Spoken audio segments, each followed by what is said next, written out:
रामकृष्ण हरी माऊली ज्ञानेश्वरी अध्याय पहिला ओवी क्रमांक 161 ते 163 या ओव्यांचा आपण आज या व्हिडिओमध्ये अभ्यास केलेला आहे। तरी सर्वांनी शांत चित्ताने ऐकावे ही नम्र विनंती। तो घोष तरी उपसंहारला परी पडी साध होता राहिला तेने दळभार विध्वंसीला कौरवांचा। जेव्हा कुरुक्षेत्र युद्धाला सुरुवात होणार होती तेव्हा श्रीकृष्णाने आपला 5 जणी शंख फुंकला।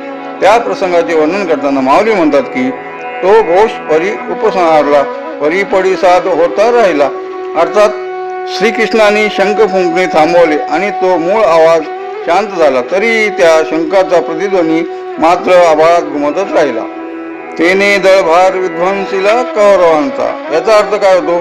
त्या केवळ प्रतिध्वनीनेच इतकी शक्ती होती की त्याने कौरवांचा सैन्याचा पूर्ण थरकाप उडवला आणि त्यांचे मानसिक धैर्य पूर्णपणे नष्ट केले। थोडक्यात सांगायचे तर या ओळीतून अर्जुनाच्या रथावर असलेल्या श्रीकृष्णाने महात्म्य आणि त्यांच्या शंखाचा दरारा सूचित केला आहे। कौरवांनी भीष्म पितामहांच्या शंखाचा मोठा आवाज केला, पण जेव्हा प्रत्यक्षात पूर्ण ब्रह्म श्रीकृष्णाने शंख फुंकला तेव्हा त्या एकाच नादाने कौरव सैन्यात भीती पसरली। तो जैसा गजगटांतु सिंह लीला विधारितु तैसा हृदया ते भेदतु कौरवांच्या। या ओळींचा अर्थ पुढील प्रमाणे आहे। ज्याप्रमाणे हत्तीच्या मोठ्या कळपामध्ये शिरलेल्या एखाद्या सिंहाने सहजपणे हत्तीचे मस्तक विदीर्ण करावे म्हणजे फोडून टाकावे, त्याप्रमाणे पांडवाच्या त्या शंखनादाने कौरवांच्या हृदयाचा थरकाप उडवला आणि जणू त्यांची हृदय दुभांगून टाकली। ज्ञानेश्वर माऊली या ठिकाणी सिंहाची उपमा देत आहेत। पांडवाचा शंखनाद हा एखाद्या सिंहाच्या गर्जनेसारखा होता। त्यामुळे कौरवांची स्थिती कशी झाली?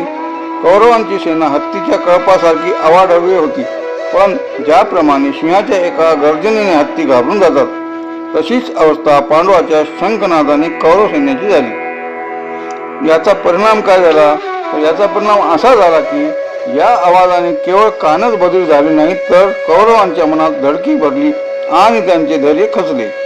तो गाजत जो ऐकती तो उभेची ही घालिती एकमेकांते म्हणती सावध रे सावध।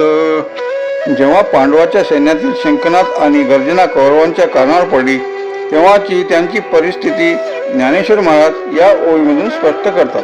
तो गाजत जो ऐकती, याचा अर्थ काय होतो?